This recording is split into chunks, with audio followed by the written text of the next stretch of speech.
जय हिंद दोस्तों।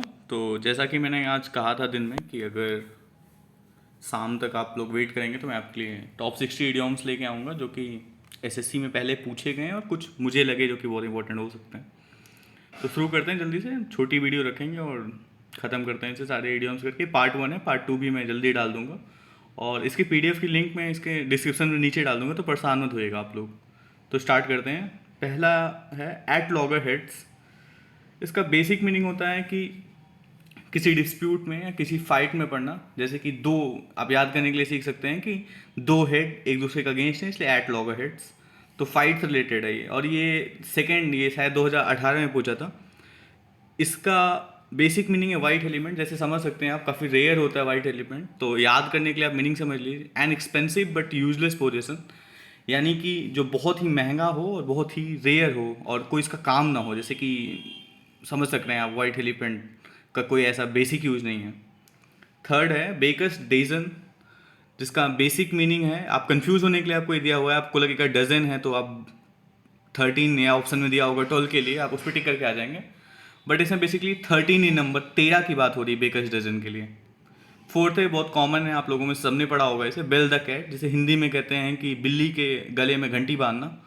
तो इसका बेसिक मीनिंग है कि फर्स्ट स्टेप लेना किसी भी पर्सनल रिस्क के लिए। कौन ऐसा स्टेप लेने आया, तो वही है taking first step at the. और फिफ्थ है between the devil and the deep sea.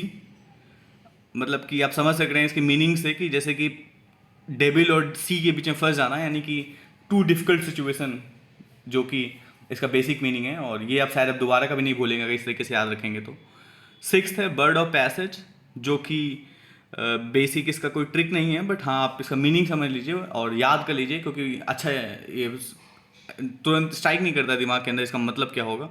One who comes occasionally, यानी कि जो रेयरली ही आता है या ओकेजनली कभी ही कभी आता है, मतलब इसका बेसिक मीनिंग है। सेवंथ बहुत ही कॉमन है, इसे तो याद करके जाइए, रिपीटेटिव बार पूछा है एसएससी में।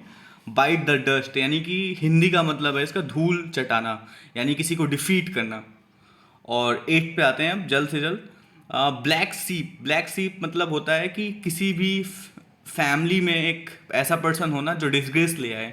इसे याद करने के लिए आप ट्रिक समझ सकते हैं कि सारी सीप्स वाइट होती हैं, बट एक ऐसी सीप जो कि ब्लैक है, यानी कि उसका डिसरिगार्ड हो रहा है, क्या कहते हैं, फैमिली के रेपुटेशन में, इसलिए आप ब्लैक सीप को इस तरह से याद कर सकते हैं।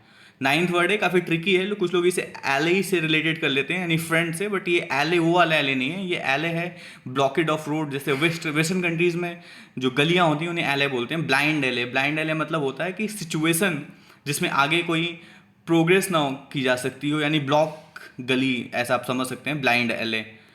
तो 10th पे आते हैं ब्लू ब्लड। ये काफ़ी एब्रप्ट है क्योंकि इसमें कुछ समझ नहीं आता अचानक से क्या मतलब होता है, बट अगर आप इसे याद पहले से जानते हैं तो बहुत आसानी से करके आएंगे एग्जाम में। इसका मतलब होता है रॉयल और एरिस्टोक्रेटिक ब्लड, यानी राजा का डिसेंडेंट, जैसे अपने यहाँ राजघराने होते हैं, तो उस ब्लू ब्लड आप याद कर सकते हैं। और 11th है, ये काफ़ी कॉमन है बट ये काफ़ी एब्रप्टली स्ट्राइक करता है उस टाइम पे, काफ़ी कन्फ्यूजन क्रिएट करता है। बोल्ड फ्रॉम द ब्लू, जब भी ऐसे सवाल आए कि बोल्ड फ्रॉम द ब्लू, तो आप तुरंत टिक करके आएंगे अनएक्सपेक्टेड प्रॉब्लम, इसका मतलब होता है जैसे कि जिसका आइडिया ना हो कि वो प्रॉब्लम कहाँ से आई है। 12th है बोन ऑफ कंटेंशन, जैसे जिसे कहते हैं कि सब्जेक्ट ऑफ डिस्प्यूट, इसका है बेसिक मीनिंग है, और हिंदी में इसे कहेंगे कि जैसे हड्डी, एक झगड़े की हड्डी जिसे कहते हैं कि गले में फंस जाना, उसे बोन ऑफ कंटेंशन। और 13 है bull in the China shop, जैसे कि आप देख पा रहे हैं बहुत ही एब्रप्ट है दोनों, इसकी मीनिंग को याद नहीं आ रही है आपको। तो इसका बेसिक मीनिंग है कि one who it out of place in A dedicated situation, यानी कि आपको किसी ऐसी सिचुएशन में किसी ऐसी जगह होना जहाँ पे आपको नहीं होना चाहिए। जैसे चाइना शॉप में बुल का क्या ही काम होगा, इस तरह से आप इसको याद कर सकते हैं। 14th है burn a hole in the pocket.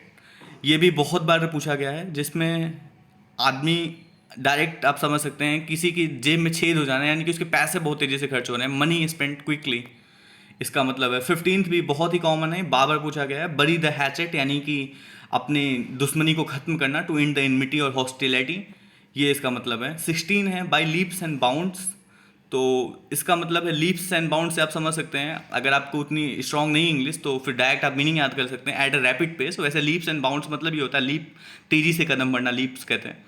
और 17th कहते हैं by the skins of one's teeth by whisker, काफ़ी एब्रप्ट है, इसका डायरेक्ट मीनिंग आप स्ट्राइक नहीं कर सकते हैं बिना अगर आपको पता ना हो। इसे याद कर लीजिए, narrowly by a hair breadth, यानी बाल बाल बचना, by the skins of one teeth, जैसे याद होगा कि दांत के छोटे से आप इसको याद कर सकते हैं कि बहुत ही करीब किसी चीज़ से बच के निकल जाना। बीज वंस बोनेट, तो यहाँ बी मधुमक्खी के लिए यूज हो रहा है और इसका बेसिक मतलब होता है कि किसी चीज़ के लिए पागल होना। ऐसे एक बी पागल हो जाती है किसी चीज़ के लिए, वैसे ही है ये बीज वंस बोनेट, यानी to be crazy about something. अब आगे चलते हैं, to blow one's tack top और ब्लो ए फ्यूज गैस्केट। इसका मतलब होता है कि ऊपर का, जैसे कहते हैं ना कि मेरा ऊपर का दिमाग खराब हो रहा है, उससे ही रिलेटेड है। एंग्री होना, अपना टेम्पर खोना, इसका मतलब बेसिक मतलब होता है to blow one's tack top और ब्लो ए फ्यूज गैस्केट।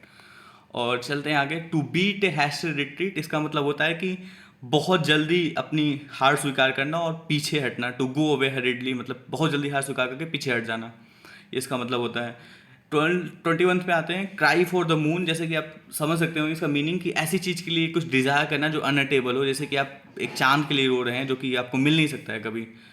22 पे आते हैं, ये cry over the split milk, काफ़ी रिपीटेटिव है और बार बार आता है, बहुत कॉमन है, हर एग्जाम में पूछा गया है। इसका मतलब होता है कि एक बार कोई चीज़ हो जाने के बाद रिग्रेट करना, जो कि दोबारा से सही नहीं कह सकता है। जैसे कि दूध गिर जाने के बाद, इसका हिंदी मतलब होता है ये कि दोबारा से दूध वापस नहीं आ सकता है। तो 23 है, कट ए सॉरी फिगर, ये काफ़ी कंफ्यूजिंग है क्योंकि इसमें आपको कुछ आइडिया नहीं लग रहा है इसका क्या मतलब होता है। और इसका बेसिक मतलब होता है कि एक खराब शो देना, कट ए सॉरी फिगर, यानी कि मतलब एक पुअर शो परफॉर्म करना है, किसी भी चीज़ में परफॉर्मेंस रिलेटेड है ये। और 24 पे आते हैं, जल्दी से, कट बोथ वेज, यानी कि आप समझ रहे हैं उसे मीनिंग से हो रहा है कि दोनों साइड में किसी चीज़ की बात करना, उसके फेवर में रहना, इसे कट्स बोथ वेज कहते हैं।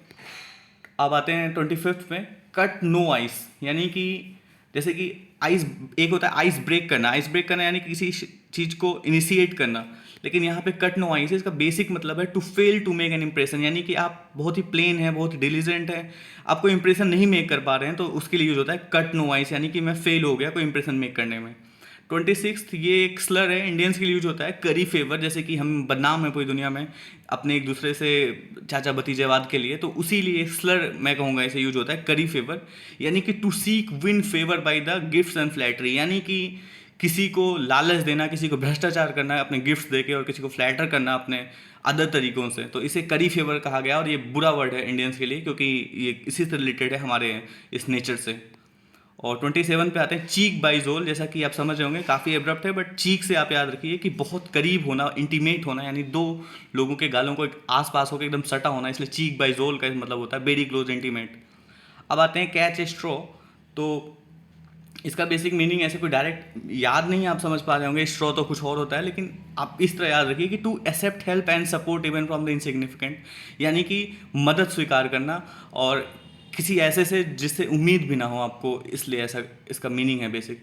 और 29 पे आते हैं, cut both and, cut both and का मतलब होता है कि आप समझ रहे होंगे कि इसमें कन्फ्यूजन क्रिएट होता है, उस टाइम पे आपको याद नहीं आता है कि एब्रप्टली क्या में टिक करके आए, बट याद रखेंगे पहले बिल्कुल होके आएगा ये, बिहेव डिसऑनेस्टली होता है इसका मतलब बोथ एंड का। और लास्ट पे आते हैं, और भी एक इसकी और सेकंड पार्ट भी आएगी अगर आप लोगों ने अच्छा सपोर्ट किया तो, क्योंकि आपने कहा था और मैंने भी, इसके लिए आपसे सब्सक्राइब कर सकते हैं। और ये लास्ट इडियम है, इसके बाद एक और पार्ट है 30 इडियम्स की, बहुत इंपॉर्टेंट है, सारे करके जाना है, वरना कम से कम 2-3 क्वेश्चन में फंसेंगे और आप बाद में कहोगे कि काश ये मैं करके जाता।